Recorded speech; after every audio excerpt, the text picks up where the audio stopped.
새해 건강하시고 신앙은 더욱더 돈독해지시고 여러분들이 마음에 담고 있는 어떠한 일이든지 하나님 앞에 맡길 때 이제 형통한 길로 걸어가시는 그런 축복이 여러분들에게 임하시기를 축원합니다. 2024년도가 이제 시작이 되었습니다. 올 한 해는 여러분의 인생들이 작년 2023년도보다 더 많은 축복을 누리고 즐거운 삶을 사실 수 있기를 바랍니다.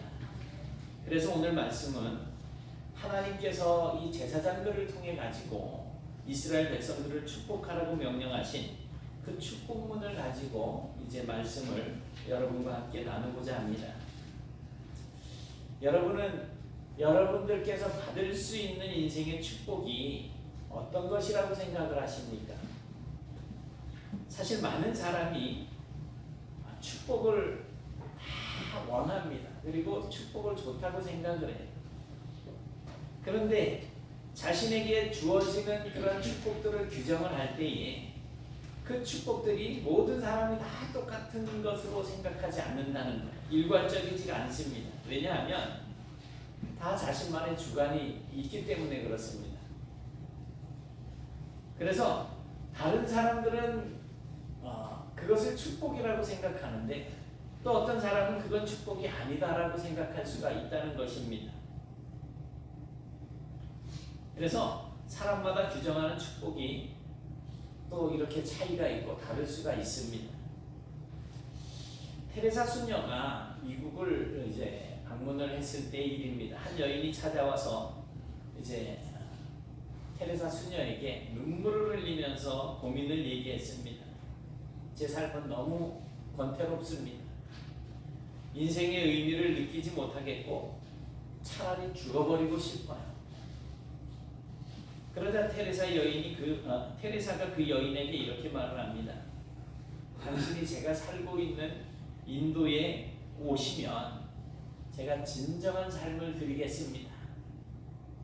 죽기 전에 꼭 한번 찾아와 주세요. 이제 죽겠다고 이야기를 하니까 죽기 전에 꼭 한번 찾아와 달라고 그렇게 이야기를 합니다.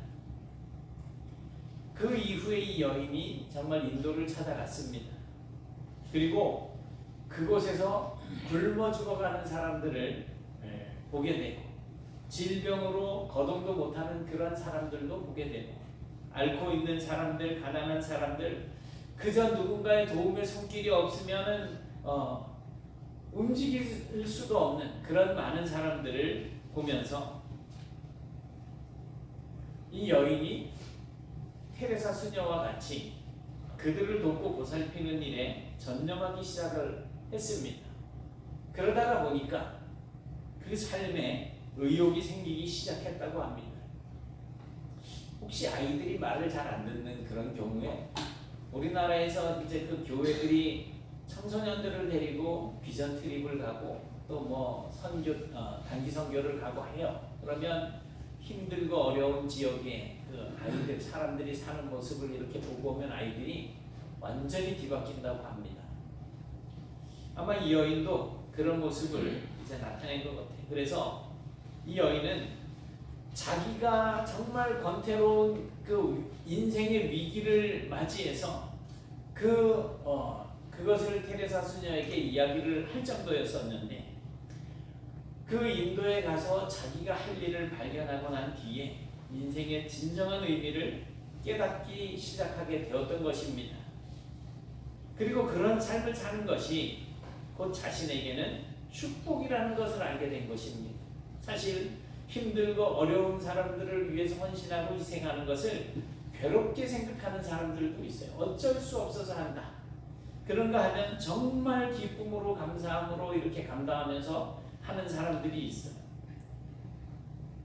자, 출애굽을 해서 광야에서 생활을 하고 있는 이스라엘. 정말 그 당시 수많은 이스라엘 백성들에게는 비록 애굽에서 종살이를 하다가 탈출을 했어요. 근데 광야 그 뜨거운 사막을 걸어 다니는데 40년 동안을 다니잖아요. 이 이스라엘 백성들에게는 애굽에서 노예 생활과 광야에서의 이 고된 이 생활, 어떤 삶이 축복이라고 이해가 되었었을까요? 그리고 하나님께서는 어떤 삶을 이스라엘 백성들에게 축복이라고 선포하라고 하셨을까요? 그리고 오늘날 우리가 21세기를 살아가는 그런 상황 속에 있는 저와 여러분들에게는 어떤 삶이 축복이 될 수 있겠습니까? 오늘 이 시간은 이 본문의 말씀을 통해서 우리가 인생을 살면서 누려야 할 축복에 대해서 함께 나누기를 원합니다. 과연 축복이 뭘까요?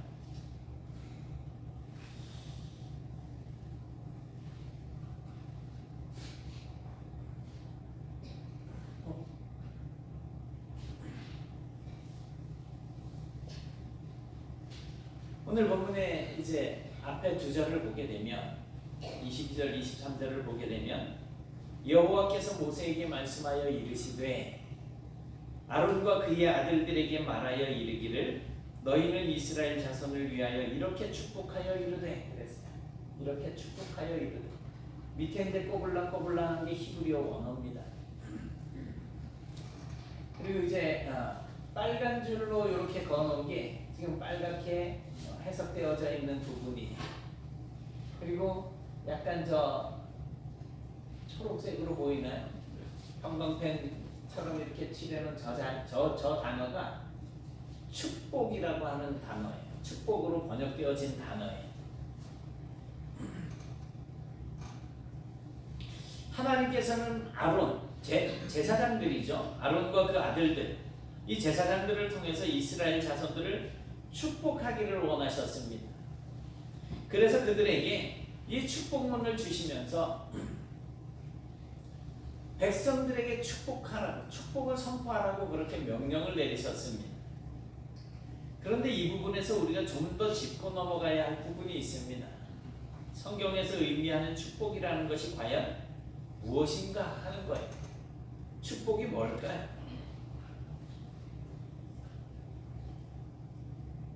우리가 이 문장에서 이제 주의 깊게 살펴보아야지 될 부분이 바로 축복이라고 하는 이 단어. 저 지금 형광펜으로 색칠해 놓은 그 단어가 바라크라고 하는 단어를 쓰고 있는 것입니다. 히브리 개념에서 축복이라고 하는 단어로 이제 번역이 되어지고 있는 이 바라크는 무릎이라고 하는 이 도가니, 무릎이라고 하는 이 단어 베레크에서 유래된 것이라고 합니다. 그러니까 신하가 왕 앞에서 무릎을 꿇고 왕을 칭송하는 거예요. 그리고 왕의 업적을 찬양하는 그런 모습을 지금 가리키는 단어가 바로 베레크라고 하는 단어입니다. 거기에서 파생된 말이 바라크예요. 그러니까 우리가 축복이라고 이야기하는 게 무릎 베레크에서 나와서 이제 축복 바라크로 이제 변천이 돼, 그 파생이 되어지는 건데, 신하가 왕을 송축하고 찬양을 하면 이제 왕은 그 신하가 자기에게 그 자기를 칭송하고 자기를 찬양하는 그 소리를 듣고 그 신하에게 여러 가지 하사품을 내리게 됩니다. 그 하사품은 어떤 때는 네가 나를 정말 흡족하게 했으니 내가 오늘은 너에게 이쪽에 있는 논과 밭 5,000평을 주겠다. 이제 논이나 밭을 이렇게 하사할 때도 있고, 또 어떤 때는 너 참 마음에 드는데 네가 지금 가지고 있는 집보다 훨씬 더 좋은 집을 주겠다. 뭐 이러면서 집을 줄 수도 있는 부분이에요. 또 어떤 경우는 뭐 황금을 그냥 이만큼씩 뭐 이렇게 지어줄 수도 있었겠죠. 그래서 히브리어에서 축복을 의미하는 이 바라크라고 하는 단어는 1차적으로는 우리의 눈에 보일 수가 있다는 거예요. 논과 밭, 또 집, 황금 이런 것처럼 보일 수 있는 현실적이고 물질적인 복을 이야기하는, 그 물질적인 복을 의미하는 것으로 이해할 수 있습니다. 여러분, 성경적 관점에서 볼 때 이 축복이라고 하는 단어가 물질적이고 눈에 보일 수 있는 그런 것이라는 해석은 뭐 지금 현실적으로 살아가고 있는 우리에게 있어서는 정말 축복받는다 그러면 아주 기쁘고 또 즐거울 수 있을 것입니다. 지난 주간에 효부가 전화가 왔어요. 그래서 왜 전화를 했나 이제 물어보니까 취직이 됐대요. 저희는 대학 졸업하는 학생들 취직을 위해서 잠깐 기도를 했잖아요. 그런데 취직이 됐대. 지금 면접 보고 내려오는 중이라고 그러면서 내일 올라간다 그랬나? 내일 이제 직장으로 간다는 거예요.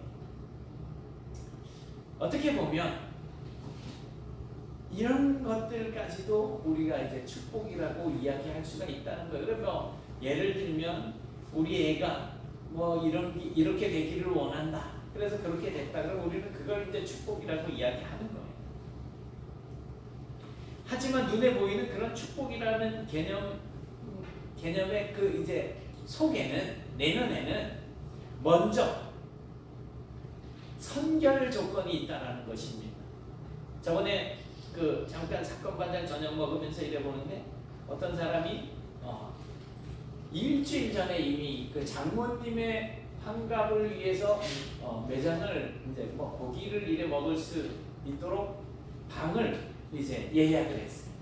그리고 수시로 확인을 하고 그날도 갔는데 한 40분 정도 일찍 갔는데 이제 사장이 여사장이 그럼 먼저 선결제 해주세요. 그리고 올라가세요. 그랬는데 위에 방이 없어가지고 결국에는 먹지도 못하고 환불도 못 받고 그래가지고서 이제 그냥 그런다는 내용이 나오더라고요. 먼저 결제하는 거.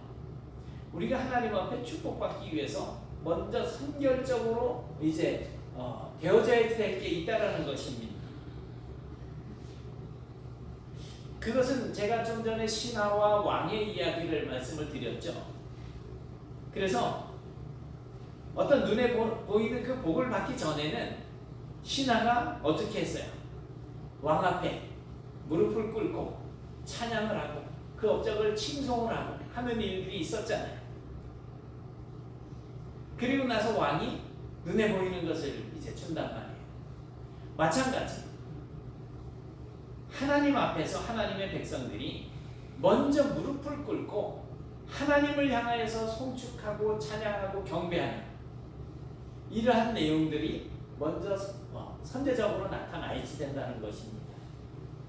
물론 여기서 송축과 찬양이라는 개념 역시 우리가 그저 단순하게 오늘 제가 기타 치고 그냥 의미 없이 노래를 부른다면 그건 찬양이라고 할 수가 없어요. 마음 중심으로 하나님께서 나에게 주신 은혜, 하나님께서 나에게 주신 이 놀라운 것들을 정말 내가 노래로 부르지 않으면 견딜 수 없다. 어떤 그런 간절한 마음을 담고 또 어떠한 경우에는 하나님 앞에 무릎 꿇고 기도도 하고 감사 기도를 올리고 찬양하고 그렇게 해야지 된다는 거예요. 단순하게 우리가 입으로 노래만 따라 부르는 것을 찬양이라고 이야기하지 않습니다. 오히려 그것보다는 우리가 하나님의 백성들이 자기의 삶을 통해서 하나님이 이 세상에서 최고로 존귀한 분이라고 하는 그 사실을, 하나님이 온 우주 만물에서 가장 가치로우신 분이라고 하는 그 사실을 우리의 삶을 통해서 드러내는 것, 그것이 찬양인 거예요. 그것이 경배인 거예요. 그래서 우리는 그런 것을 다른 말로 하나님을 영화롭게 한다라고 표현을 합니다. 마치 모세가 이스라엘 백성들이 목이 말라서 물을 마시게 해달라고 원망할 때 하나님께서 저 반석을 명령하여서 물을 내라고 했을 때 모세가 그 반석을 지팡이로 두들기면서 우리가 너희를 위하여서 이것에서 물을 내게 하랴. 결국 뭐예요? 하나님을 영화롭게 하지 않았다는, 하나님의 거룩하심을 드러내지 않았다는 이유만으로 모세는 결국 가나안 땅에 들어가지 못하고 가나안을 목전에 요단강 건너편에서 죽음을 맞이하게 되잖아요. 그러니까 우리가 살아가면서 마땅히 하나님 앞에 먼저 해야 할 것은 뭐냐면 모든 상황 속에서 하나님을 영화롭게 하고 하나님께 영광을 돌리고 하나님을 찬양하는 그러한 것이 나타나야지 된다는 겁니다. 그런 행위와 삶을 히브리어로는 뭐라고 이야기하느냐면 아시는 단어인데 할렐이라고 이야기합니다. 들어보셨죠? 할렐. 뭐예요 그게? 찬양이라는 뜻이. 할렐루야 그러면 뭐예요? 여호와를 찬양하라 이런 뜻이잖아요. 할렐 찬양. 우리의 삶에 먼저 선제적으로 나타나야 되는 것은 하나님을 찬양하는 것입니다. 그 보통 뭐 누가 이래 나오고 그러면 목사님 나오십니다. 할렐루야로 환영하겠습니다. 할렐루야가 목사님 환영하는 단어가 아니잖아요. 목사님 뭐 사회자가 그런 소리를 하는 것 자체가 저는 안 맞다고 생각해요. 그 목사님이 강사가 나오잖아요. 자, 우리 목사님 할렐루야로 환영하겠습니다. 할렐루야 다 손들고 막 이런단 말이야. 그럼 여기서 또 할렐루야 이러잖아요. 그게 할렐루야예요? 저는 그럴 때마다 놀렐루야예요. 어찌 그런 짓을 할 수 있는지 모르겠어요. 사실은 그거는 맞지 않다고 생각해요. 그래서 하나님께서는 이스라엘 백성들을 지으신 그 의도를 이렇게 표현하기도 합니다. 같이 보실까요? 시작. 이 백성은 내가 나를 위하여 지었나니 나를 찬송하게 하려 함이니라. 아멘. 하나님께서 우리를 지으신 목적이 뭐예요? 하나님을 찬양하게 하기 위함이라. 하나님의 그 업적을 정말 높여드리는 것이 우리의 지원받은 목적이라는 거예요. 그렇다면 오늘 보면 민수기 6장에서 하나님께서 제사장들을 통해서 이스라엘 백성들에게 복을 선포하라고 하는 이 말씀을 우리는 이렇게 이해할 수가 있습니다. 광야를 지나서 이제 가나안 땅을 들어가는 이스라엘 백성들에게 하나님은 여러 가지 풍성한 것들로 채워주시고자 한다는 거예요. 거기는 젖과 꿀이 흐르는 땅이라 그랬잖아요. 거기서는 이제 애국과 같은 노예 생활이 아니고 얼마든지 평안한 삶을 살 수가 있는 거예요. 그런데 하지만 이스라엘 백성들이 그 가나안 땅에 들어갔을 때 먼저 자신들이 어떤 존재인지 드러내야지 된다는 거예요. 거기 가나안에 먼저 살고 있던 사람들 앞에서 자신들이 거룩하신 하나님의 백성이라고 하는 이 사실을 그 삶을 통해서 증명해 보여야지 된다는 거예요. 그런데 이들은 거기 들어갔을 때 그들의 우상을 숭배하는 이러한 모습을 보이고 말았죠. 백성들은 그런 삶을 통해서 자신들이 하나님의 거룩을 드러내고 하나님을 영원하게 하는 그런 삶을 통해서 가나안에 살고 있었던 그 사람들이 자기들과 더불어서 하나님을 높이는 그런 삶을 살 수 있도록 해야지 된다는 거예요. 그것이 하나님 앞에 우리가 축복받는 비결이라는 것입니다. 여러분, 하나님께서는 오늘 우리에게도 올해 2024년도에 축복을 가득하게 베풀어 주실 것을 바라고 계십니다. 문제는 우리가 하나님을 얼마나 찬양하는 삶을 사느냐 하는 겁니다. 얼마나 하나님의 말씀에 순종하는 삶을 사느냐 하는 것입니다. 우리가 그 축복을 받기 위해서는 우리가 하나님의 백성으로서 이 땅에서 우리의 삶을 통해서 하나님의 이름이 내 주변의 많은 사람들에게 영광스럽게 드러날 수 있어야 되는 그러한 삶이 선결 조건으로 우리에게 나타나야지 된다라고 하는 점을 반드시 기억하시기 바랍니다. 2024년도 올해는 더 많은 축복을 받고 싶습니다. 그런데 삶을 살아가는 그 모습이 하나님을 영화롭게 하는 모습이 아니라고 한다면 기대도 하지 마십시오. 나에게 하나님께서 복 같은 것을 주신다고 하더라도 그건 복이 아닐 수가 있습니다. 나는 복이라고 생각하지만 다른 사람들이 보기에는 관점의 차이라고 그랬죠. 아닐 수가 있다는 거예요. 예전에 어떤 목사님이 부흥회 때 그런 이야기를 복받을 짓을 해야 복을 받지. 정말 복받을 짓을 하는 성도가 돼야지 됩니다. 복받을 짓이라는 게 뭘까요? 하나님을 찬양하고 하나님을 영화롭게 하는 것. 그게 우리가 하나님 앞에 지음받은 목적입니다. 여러분, 이제 민수기 6장 제사장들의 축복문 가운데에 24절을 보겠습니다. 같이 보실까요? 시작. 여호와는 내게 복을 주시고 너를 지키시기를 원하노라. 아멘. 하나님께서는 자기 백성 이스라엘에게 복을 주시고자 하시는 분이십니다. 원하신다. 그런데 24절 말씀을 보면 거기에 지키시기를이라고 말씀하고 있죠. 지키시기를. 저 누구의 가수 김연자 아모르 파티 그러던데 여기서는 단어가 아모르가 아니고 쉬모르예요. 쉬모르라고 하는 단어, 지킨다라고 하는 뜻으로 번역이 되어졌습니다. 이 지킨다는 표현은 정말 우리가 흔히 하나님에 대해서 표현하는 말이 있잖아요. 성경에 나타난 말, 불꽃 같은 두 눈으로 눈을 부릅뜨고 항상 바라보면서 주변을 살피는 것, 그것을 지키신다라고 표현을 합니다. 그래서 이스라엘 백성들에게 있어서 이제 쉬모르라고 하는 단어를 어디다가 쓰느냐 하면 이스라엘 국민들의 안전을 지키고 또 보호하는 그 경찰들을 이야기할 때 쉬모르라고 하는 단어를 가지고 가서 쇼메르라고 불러요. 쇼메르. 그렇습니다. 하나님께서 제사장들을 통해서 이스라엘 백성들에게 주고자 하는 여러 가지 복들 가운데 하나가 바로 하나님께서 이스라엘 백성들을 불철주야로 지키고 보호하시는 것이라고 이야기하고 있는 것입니다. 그래서 이렇게 생각을 해야 됩니다. 우리가 힘들고 어려울 때 바로 그때 그리스도의 능력을 우리가 더욱 크게 경험할 때다. 내가 부족하고 연약하니 이제 주께서 내 힘이 아닌 주님의 힘을 나타내 주실 것이다. 시험이 크면 클수록 주님의 도우심은 더 가까이 나타날 수가 있습니다. 그래서 때때로 우리에게 힘든 일이 닥칠수록 우리가 해야 할 일은 우리의 마음을 하나님 앞에 쏟아놓는 거예요. 그러면 하나님께서는 하나님께서 원하시는 방식으로 우리를 도우실 것입니다.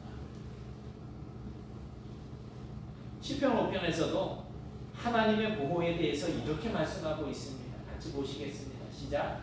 그러나 주께 피한 모든 사람은 다 기뻐하며 주의 보호로 말미암아 영원히 기뻐 외치고 주의 이름을 사랑하는 자들은 주를 즐거워하리이다. 아멘. 하나님께서 이스라엘 백성들에게 베푸시고자 하는 복 가운데 저와 여러분을 지키시고자 하는 복, 이 복이 있음을 우리가 꼭 기억하시기를 바라고 올 한 해 동안에는 하나님께서 저와 여러분의 일거수일투족을 지켜주실 수 있기를 축복합니다.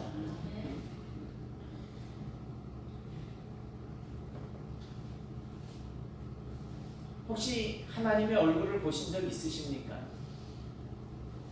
보신 적 있으세요? 없으세요? 못 보셨어요? 집에 가면은 뭐 이런데 이래가지고 눈 녹은 거라 그래가지고 그걸 예수님 사진이라고 그랬잖아요. 어떤 종군 기자가 길 가다가 사진을 막 찍었는데 이게 가만히 이래 보면 거기서 예수님 얼굴이 툭 나오는데 그게 하나님 얼굴일까요? 예전에 63빌딩 신동아 그 회장님 최순영 씨인가요? 그분이 밤에 꿈을 꾸면은 예수님을 보고, 근데 천사를 본다. 하여튼 그런데 유관순 모습으로 나타난다는 거예요. 그게 과연 천사든지 예수님인지 잘 모르겠지만 그 모습일까요? 보이지 않는 하나님의 얼굴을 본 사람들은 아무도 없습니다.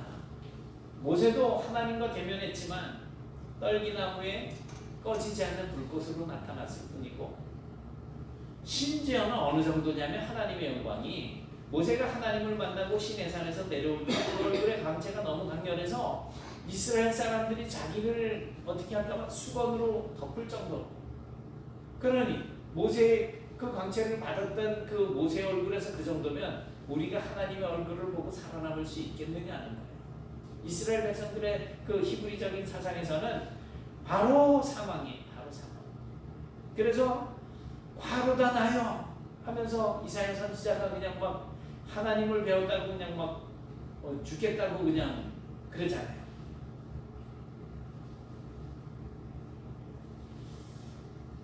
하지만 그럼에도 불구하고 히브리적 관점에서 하나님의 얼굴이란 이스라엘 백성들에게 있어서 아주 대단히 중요한 그런 의미를 가지고 있습니다. 왜냐하면 오늘날 우리들도 마찬가지지만 고대 히브리 사람들의 관점에서도 정말 가깝고 사랑하는 사람일수록 항상 만나기를 고대하고 또 만나면 어떻게 돼요? 저 데이트할 때 우리 집사람하고 만나서 헤어질 때는 아유 빨리 가야지 그런 적 있으실까요? 신고사님, 이영환 장로님하고 데이트할 때 만났어. 이제 헤어질 때가 됐어. 얼른 가 그래서 집에 안 그러셨어요? 어머? 정말 안 그러셨어요 장로님? 대답을 안 하시는데 만나면 정말 반갑고 헤어질 시간이 되면 그냥 헤어지기 싫어가지고 내가 저까지만 바래다 줄게 그리고 가면은 다시 내가 집 앞에까지 다시 바래다 줄게 이러면서 왔다 갔다 하는 그런 사람들도 있고 그런데 헤어지기 싫잖아요. 그래서 만나면 얼굴을 마주하고 기쁨을 나누고 항상 그 사람을 정말 웃음 띤 얼굴로 바라보는 것이었습니다. 또 비춘다라고 하는 게 비추사였잖아요. 비춘다라고 하는 이 표현은 일반적으로 태양의 그 따뜻한 빛이 이제 세상의 모든 것을 비추는 것을 의미합니다. 그래서 이 햇볕이 비춰져야 모든 곡식과 과일이 연글잖아요. 결실을 맺게 되잖아요. 그래서 여호와는 그 얼굴을 내게 비추사라고 하는 이 표현은 이제 하나님께서 이스라엘 백성들을 날마다 그렇게 비추시고 사랑하시고 아끼시고 서로 기쁨을 나누는 존재가 될 수 있는 그러한 것을 원한다라고 하는 것입니다. 하나님께서 원하신다는 거 그렇게. 근데 우리는 하나님 앞에 나오기를 정말 싫어하고 게을러 그냥 어떻게 귀찮게 여기고 그러지는 않으십니까? 그런데 복이라고 하는 것을 바꾸는 싶어하시잖아요. 뭔가 어폐가 있죠. 또는 오늘 본문에서 은혜라고 하는 이 단어는 히브리어로 이제 하나니라고 하는 단어를 쓰고 있습니다. 이 하나니라고 하는 이 말은 사람의 능력 밖에 어떤 그 밖에 있는 범위, 그러니까 사람이 할 수 있는 영역이 아니라는 거예요.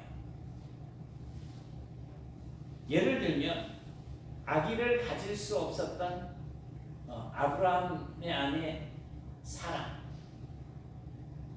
그 여인에게 하나님께서 은혜를 베풀어 주셔서 아이를 가질 수 있게 되는 것을 하나님의 은혜라고 이야기하는 거예요. 이처럼 내 능력으로는 도저히 이룰 수 없는 일을 이루시는 것을 하나님이라고 이야기합니다.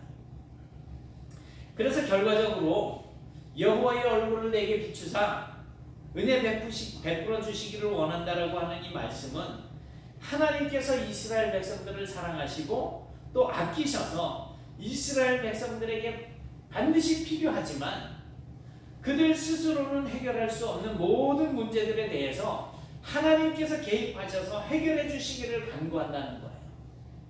이스라엘 백성들이 할 수 없어요. 우리가 할 수 없어요. 그 부분에 대해서 예를 들어서 제사장들이 백성들에게 축복을 한단 말이에요.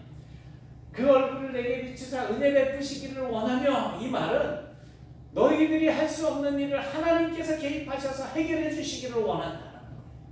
그렇게 축복하라는 거예요.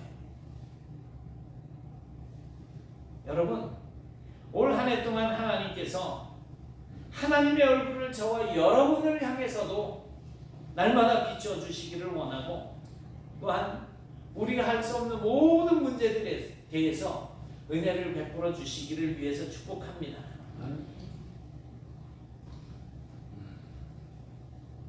우리가 또 하나 하나님의 축복을 살펴봐야지 될 부분은 바로 평강입니다.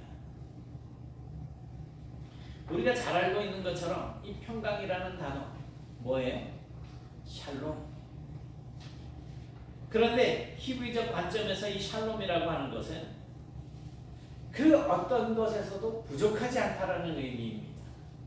부족하지 않다. 전쟁과 평화, 그런 반대 개념이 아니고 하나님 안에서 안식을 누리는 것과 같은 개념이에요. 사람과 사람과의 관계에서도 부족함이 없고, 또한 하나님과 사람과의 관계에서도 부족함이 없는, 그리고 살아가는 그런 과정 속에서 물질적인 면이나 정신적인 면이나 모든 부분에서 부족함이 없는 것이 바로 샬롬입니다. 평강이에요. 좀 전에도 말씀을 드렸지만 이 본문에서도 그 얼굴을 내게로 향하여 드사, 하나님께서 그 얼굴을 우리에게 비추신다는 거예요. 이 표현은 항상 하나님께서 이스라엘을 바라보시고 은혜 베풀어 주시기를 간구하는 표현이었습니다. 여러분, 하나님께서 2024년 올 한 해 동안 여러분을 향하여서 하나님의 그 얼굴을 들어주시고 여러분의 모든 삶에 평강 베풀어 주시기를 축복합니다. 2024년이 되었습니다. 올해는 하나님께서 저와 여러분에게 복과 은혜를 주시는 한 해가 되기를 소망합니다. 그래서 2024년은 나의 뜻이 아니라 온전히 하나님의 뜻에 따르고 하나님을 경외하는 그런 한 해가 되시길 소망합니다. 연말이 되고 연초가 되면 항상 하는 일이 있죠. 한 해를 계획하고 돌이켜보기도 하고, 그래서 2024년도 지금 이제 시작돼서 며칠이 지나지 않았지만 내 삶을 자꾸 이제 한 번씩 돌아보기도 할 거예요. 그대로 살려고 노력도 하지만 지금까지의 경험을 비추어서 볼 때 언제나 처음에는 여러 가지 다짐했던 것을 기억을 합니다. 그리고 그대로 하려고 노력을 합니다. 그런데 시간이 조금 지나고 봄이 되고 여름쯤 되면 처음에 했던 그 다짐들은 다 어디로 가고 우리의 인생들이 자꾸 예상하지 못했던, 내가 계획하지 않았던 그런 방향으로 가고 있던 그런 경험들이 있으시잖아요. 그리고 그런 상황에서 우리는 자기를 합리화시키고 여러 가지 핑계를 대기 시작합니다. 그러면서 서서히 가을이 되고 겨울이 될 때쯤이면 작년에 세웠던 우리의 계획은 전혀 어디 간지 잘 기억도 나지 않고 다른 방향으로 흘러가고 있는 것을 발견을 하게 됩니다. 하지만 올해는 우리의 모든 인생의 방향을 내가 세운 계획이지만 그 발걸음을 인도하시는 이는 하나님이시니 모든 것을 하나님 앞에 온전히 맡기시기를 바랍니다. 하나님은 완전하시며 또한 자기 백성에게 복을 주시며 은혜 베푸시기를 원하시는 하나님이십니다. 그래서 우리가 축복하면 하나님께서 그 축복을 이루어 주신다라고 말씀을 하고 계신단 말입니다.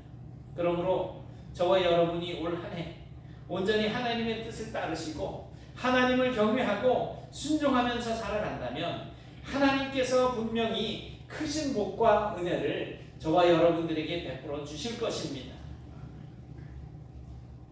오늘 27절 말씀 마지막으로 함께 보겠습니다. 시작. 그들은 이같이 내 이름으로 이스라엘 자손에게 축복할지니 내가 그들에게 복을 주리라. 아멘. 제사장들은 백성들에게 축복하고 하나님께서는 그 축복을 이루어 주신다는 거예요. 사랑하는 여러분, 오늘 말씀을 나누니 민수기 6장 22절부터 27절의 말씀대로 2024년도는 우리가 먼저 하나님 앞에 온전히 순종하고 또 하나님을 경외하며 하나님을 찬양하는 그런 한 해가 되시길 바랍니다. 그리고 또 우리의 찬양과 경배를 받으시는 그 하나님께서 그 얼굴을 우리를 향하여서 드시고 비추어 주셔서 하나님께서 베푸시는 그 커다란 은혜와 복이 우리의 삶 속에서 풍성하게 누려지는 그런 복된 한 해가 되실 수 있기를 주님의 이름으로 축원합니다. 사랑의 하나님, 고맙습니다. 저희들이 하나님 은혜 가운데 지난 한 해를 잘 마무리하고 이제 또 2024년도 새해를 시작하게 되었습니다. 하나님 은혜를 주셔서 저희들이 더욱더 능력 있는 삶을 살 수 있기를 원합니다. 그러나 먼저 저희들이 어떤 삶을 살든지 간에 우리의 삶의 가장 우선순위에 하나님을 경배하고 하나님을 찬양하고 하나님을 높여드리고 하나님을 영화롭게 하는 그런 삶을 살 수 있기를 원합니다. 저희들은 부족하고 연약하여 그런 일들이 제대로 지켜지지 못한다고 할지라도 성령께서 우리의 생각과 우리의 모든 것을 주장하여 주셔서 바른 길로 인도하여 주시고 하나님께서 저희들을 지으신 그 목적대로 저희들은 항상 하나님을 찬양하는 삶을 살게 하여 주옵시며 그러한 가운데에 선포되어지는 이 축복들이 저희들에게 그대로 임하여져서 저희들의 삶이 하나님 앞에 영광을 돌리는 복된 삶이 되어질 수 있도록 인도하여 주시옵소서. 저희들은 항상 축복하는 삶을 살 수 있도록 붙잡아 주시고 어떠한 환경 속에서도 하나님께서 주시는 복과 은혜를 그저 저주라고 여기거나 정말 나만 이렇게 괴로운 인생을 산다라고 하는 것이 아니라 그것 또한 은혜라고 고백하며 하나님 앞에 기뻐 감사하며 예배하며 영광 돌리는 삶을 살아갈 수 있도록 도와주시옵소서. 예수님 이름으로 기도드리옵나이다. 아멘.